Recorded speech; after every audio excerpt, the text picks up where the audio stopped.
This is a forces and circular motion problem where we know the length of the rope is 1.3 meters, the mass of the ball is 0.7 kilograms, and theta is 70 up here, so 90 here, 20.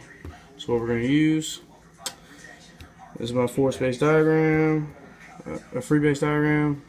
Gravity is acting on the ball, and tension of the rope is acting on the ball at 20 degrees. So all our forces added up, so we tension of the rope plus gravity.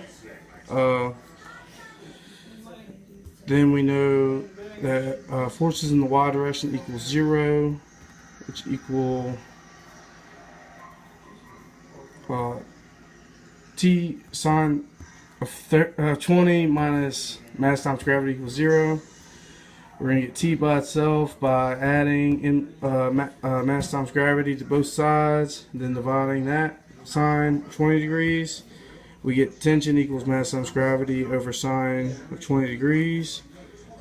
Plug this into the calculator, 0.7 times 9.8, which is gravity, sine 20 degrees, and we get 20.1 is the tension.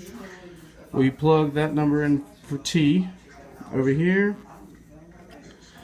and f of x equals mass times acceleration, because it's moving around in the x direction on the x plane, so we know it's equal to mass times acceleration. T cosine 20, because cosine's adjacent, so that's what we'll be trying to find. Let's see. So sum of the forces in the x direction equals mass times gravity times cosine of 20 over sine 20 degrees equals m times v squared over r. This is a different way to write mass times acceleration.